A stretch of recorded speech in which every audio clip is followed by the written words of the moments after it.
Okay, चलिए दिख रहा है, ठीक है। ओके, हम लोग लिखते हैं geometrical optics.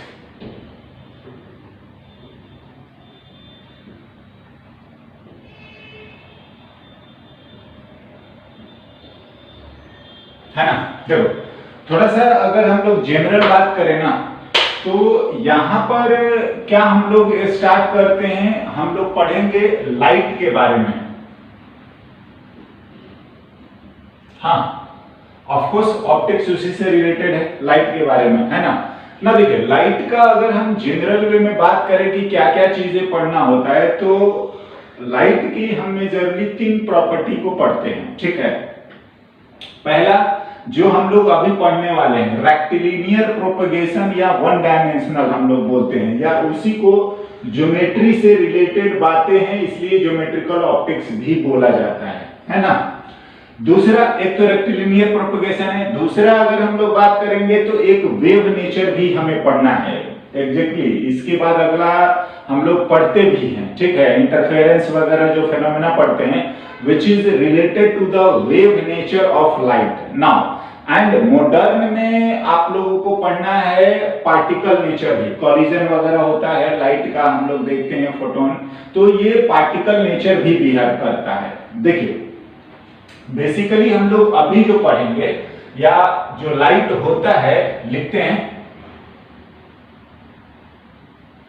It's an electromagnetic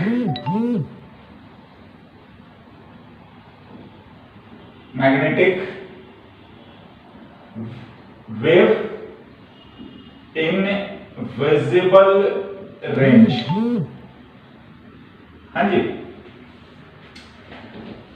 in this chapter we study, हम लोग बोलते हैं ये रेक्टिलिनियर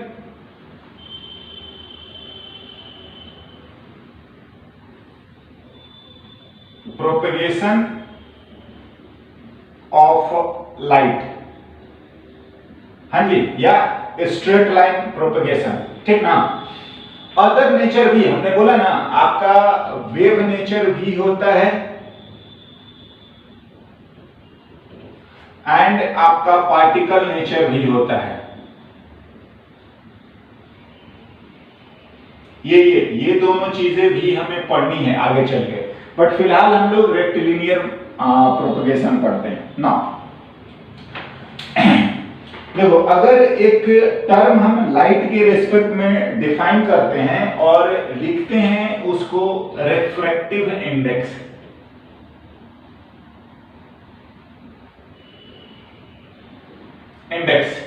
नॉर्मली एन से लिख लेते हैं या म्यू भी लिखा जाता है, समझे। होता क्या है, speed of light in vacuum, हाँ जी, upon speed of light in medium. तो देखो ये आपका आएगा रिफ्रैक्टिव इंडेक्स ऑफ मीडियम, हम ऐसा लिखते हैं, इंडेक्स ऑफ मीडियम, हाँ जी ना। तो ये आ गया, हम नॉर्मली C बाई V लिख लेते हैं, वेयर C जो होता है स्पीड ऑफ लाइट वैक्यूम, हाँ जी। क्या किसी को कोई प्रॉब्लम आ रही है?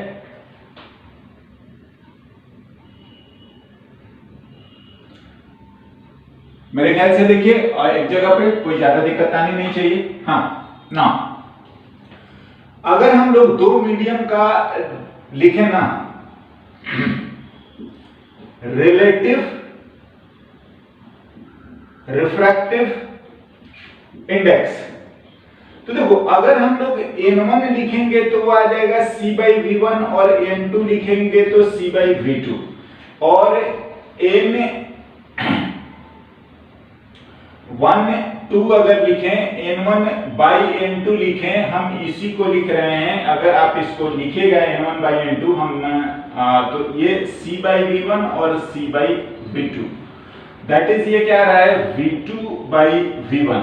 यहां से आप याद कर सकते हैं N1 V1 equals to N2 V2। हाँ, क्या है रिफ्रैक्टिव इंडेक्स ऑफ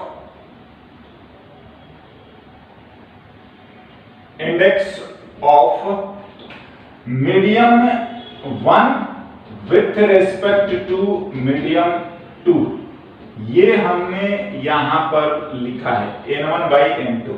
हाँ, मेन रिलेशन तो आप इसको यूज कर सकते हैं N1 V1 equals to N2 V2, right.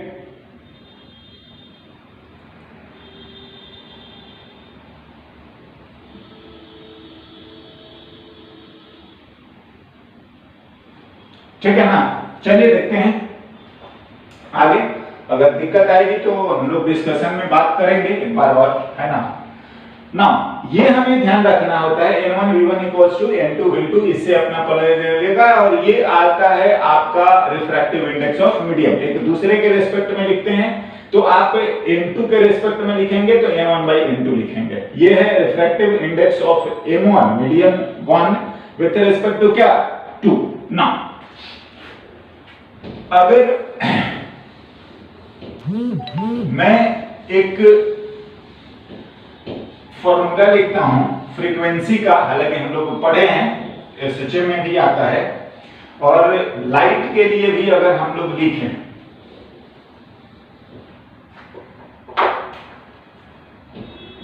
हाँ जी, फ्रीक्वेंसी ये वेलोसिटी फ्रीक्वेंसी और वेवलेंथ में ये रिलेशन होता है। अगर हम लोग लिखेंगे फ्रीक्वेंसी तो वो v बाई लैम्डा आ जाता है। एंड ये पता है does not depends upon medium. हमने वेव में ये बात समझाया है, फ्रीक्वेंसी सोर्स की प्रॉपर्टी होती है वो मीडियम पर डिपेंड नहीं करता है। एंड ये चीज तो दिस इंप्लाइज क्या आ गया कि if equals to v1 by lambda 1 equals to v2 by lambda 2 आएगा। हाँ जी, और इस रिलेशन को चलिए हम लोग इसको से 1 मान लेते हैं, इसको या इसको जिसको भी चाहें, ठीक है ना, है ना, इसको मान लो या इसको मान लो, दोनों में से किसी को। तो अगर मैं लिखना चाहूं कि दिस इंप्लाइज कि लैम्डा 1 बाई सॉरी ये लैम्डा 2 है ना, हाँ v by lambda, lambda 1 by lambda 2 जो आएगा वो v1 बाई v2 आएगा, और वो आ जाएगा आपका v1 बाई v2, उल्टा रेशियो ना, दैट इज की n2 बाई n1। यहां से हम लोग ये भी लिख सकते हैं n1 lambda 1 equals to n2 lambda 2। हाँ जी, आप याद रख सकते हो n1 v1 equals to n2 v2 भी। ये किसी भी दो मीडियम में रिफ्रैक्टिव इंडेक्स एंड वेवलेंथ का रिलेशन है, रिफ्रैक्टिव इंडेक्स वेवलेंथ, और ये आपका वेलोसिटी के साथ, राइट। नाउ ठीक है, ये तो हमारा फ्रीक्वेंसी और ये चीजें हैं, किसी भी मीडियम के रिस्पेक्ट में लिखेंगे। देखिए जो हम लोग फेनोमेना पढ़ने वाले हैं इस ज्योमेट्रिकल ऑप्टिक्स में लाइट का, वो हम लोग सबसे पहले पढ़ेंगे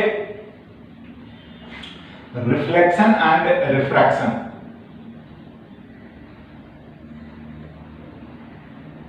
रिफ्लेक्शन एंड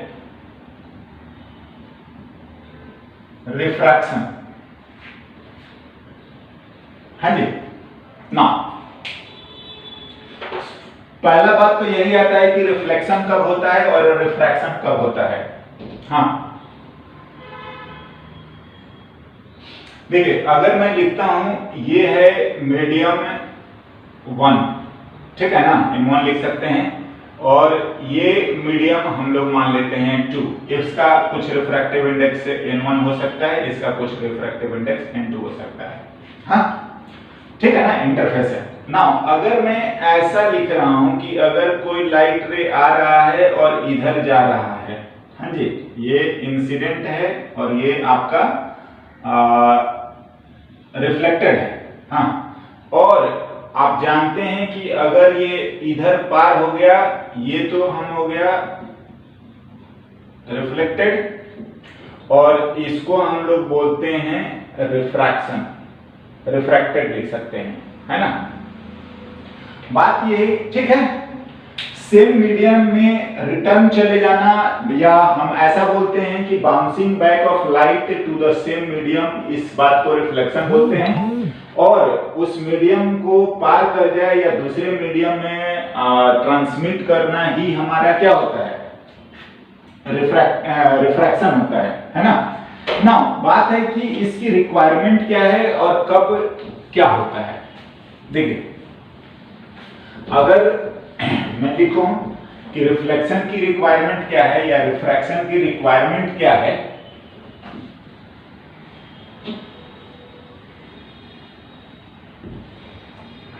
हाँ जी, तो देखिए अगर आप ऐसा कुछ बोल रहे हैं कि n1 बड़ा होगा, मतलब ये डेंसर होगा, ये रेयरर होगा, ऐसा कुछ, तब रिफ्लेक्शन होगा या रिफ्रैक्शन होगा, तो देखिए ऐसी कोई रिक्वायरमेंट नहीं होती है। क्या होता है, whenever light ray incident on interface of two medium,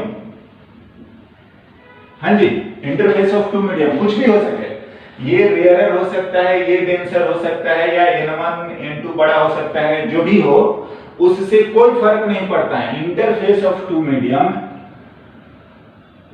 reflection and refraction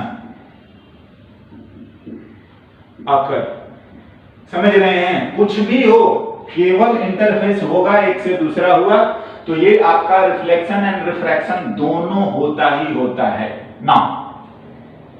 बात आती है कि रिफ्लेक्शन का जो क्या बोलोगे क्वांटिटी है, ऐसा नहीं होता है कि ये रेयरर रहे और ये डेंसर रहे, ऐसी कोई ये रिक्वायरमेंट भी नहीं है और ऐसा होने से कुछ ज्यादा होता भी नहीं है।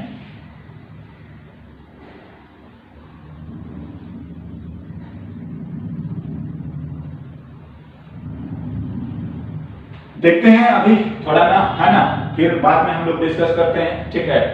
रिफ्रैक्शन हो रहा है ना, अब है ना, ऐसे कोई रिक्वायरमेंट नहीं है, ये दोनों फेनोमेना बस इंटरफेस आया और ये चीज आपका होना ही होना है, रिफ्लेक्शन एंड रिफ्रैक्शन दोनों ना। वन बाय वन हम लोग पढ़ते हैं, there is no requirement of n1 बड़ा है n2 बड़ा है, ऐसा कुछ नहीं। अब हम लोग थोड़ा डिटेल में एक एक करके दोनों को पढ़ेंगे। पहले हम लोग पढ़ते हैं रिफ्लेक्शन,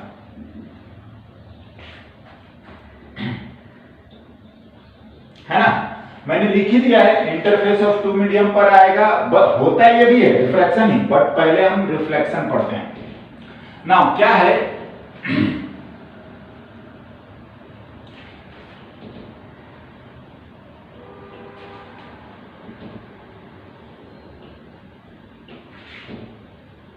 ये इंसिडेंट रे है, ये रिफ्लेक्टेड रे है, और ये हमारा इंटरफेस है मीडियम का, है ना। आप n1 लिख सकते हो, इसको n2 लिख सकते हो, ऐसा लिखा जा सकता है, कोई ज्यादा जरूरत भी नहीं है। क्या बोल रहे हैं, और ये तो आप लोग पढ़े भी होंगे, लॉ ऑफ रिफ्लेक्शन क्या होता है, ठीक है ना, फिर भी मैं अपनी तरफ से भी एक बार लिखता हूं। हाँ, हम इसको R बोलते हैं, इसको I बोल रहे हैं एंगल, और आप जानते हैं कि angle I equals to angle R होता है, और ये लोग हम लोग लिखते हैं फ्रॉम कहां से, नॉर्मल से, बिल्कुल, है ना। अरे लॉ ऑफ रिफ्लेक्शन, हाँ जी, पहला लॉ हमारा यही होता है, ठीक है ना, एंगल ऑफ रिफ्लेक्शन नॉर्मल से मेजर करते हैं। दूसरा जो होता है, अगर आप बात करोगे कि इंसिडेंट रे, चलिए मैं ऐसे देखता हूं, I are incident ray, reflected ray and normal at the point of incident are in same plane.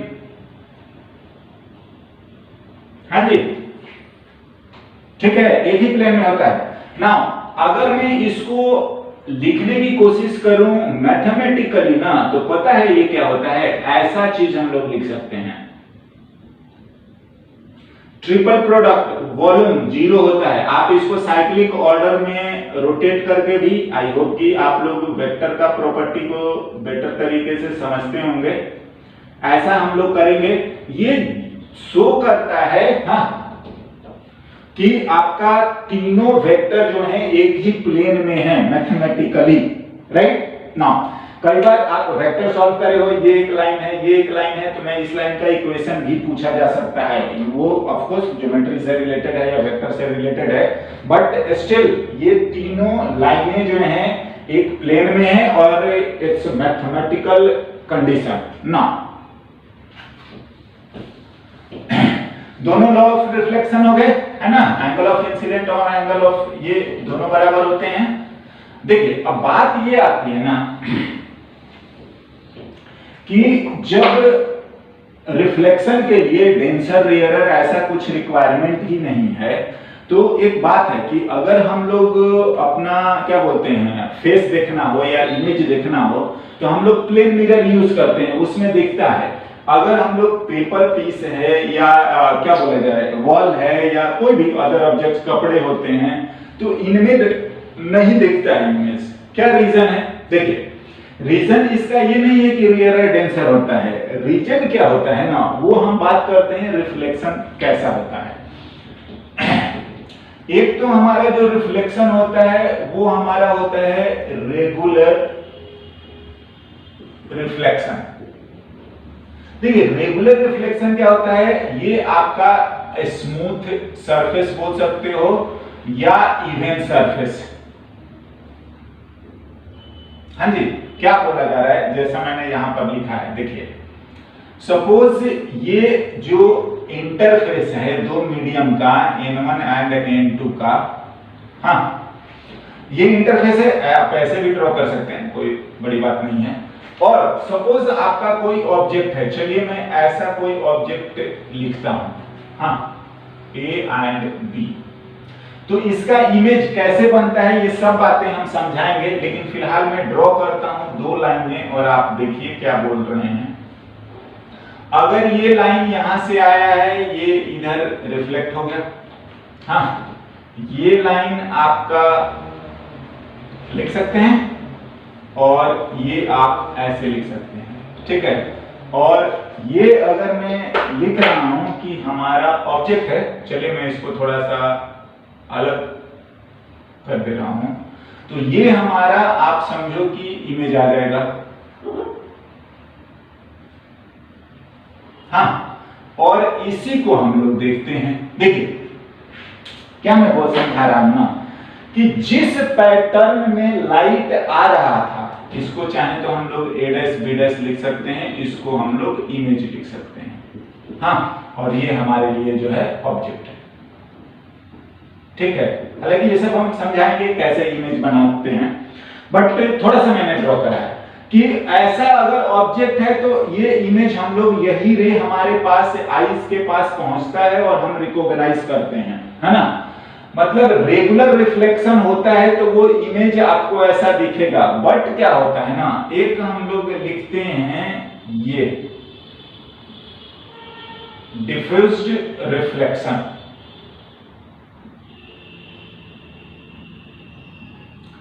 क्या होता है कि ये सरफेस जो है ना, रिफ्लेक्टिंग सरफेस जो है वो आपका अनइवन है, हाँ। और अगर आप यहां पर ये ऑब्जेक्ट कंसीडर करते हैं, सेम ऑब्जेक्ट, आप मानिए यहां पर कि चलिए हम लोग ले लेते हैं कि ये हमारा A एंड B है, हाँ। तो अगर मैं इसका ड्रॉ करने की कोशिश करूं कि कैसा आ रहा है, तो ये मैं लिखता हूं एक रे यहां पर इंसिडेंट हुआ। नो डाउट आप यहां पर लॉ ऑफ रिफ्लेक्शन अप्लाई करिए और बाकायदा आप लिखिए ये R1 है रिफ्लेक्टेड रे पर, हाँ। अगर आप चाहते हैं लिखिए, यहां पर भी आप लॉ ऑफ रिफ्लेक्शन अप्लाई करिए और बिल्कुल लिख लीजिए R2। देखो आप देखने वाले तो इसको है ना, देखिए जिस पैटर्न में आपका जो लाइट है ना आ रहा है उसी पैटर्न में जा नहीं रहा है, और बात ऐसी हो जाएगी कि ये A डैश इधर B डैश इधर जो हो रहा है, मीन्स क्या कि आप उस ऑब्जेक्ट को पहचान ही नहीं पाएंगे, उस पैटर्न में ही नहीं दिखेगा, या हम बोले कि इमेज जो है हम देख ही नहीं पाते हैं वॉल में या पेपर में, या नहीं होता अनइवन सरफेस। लाइट के हिसाब से क्या होता है ना, डिफ्यूज होता है, सरफेस अनइवन होता है, तो रिफ्लेक्शन तो जरूर होता है, हाँ, बट वो इस तरीके से होता है, no doubt law of reflection यहां भी वैलिड होता है हर जगह पर, लेकिन हम इसको रिकॉग्नाइज नहीं करते, या हम बोले कि हमारा जो विजुअल सेंस है वो रिकॉग्नाइज नहीं कर पाता है, and that is the reason कि हम इमेज आइडेंटिफाई या नहीं देख पाते, राइट ना। ठीक है, ये दोनों हमारे रिफ्लेक्शन के हो गए। थोड़ा सा और इससे रिलेटेड बात करते हैं।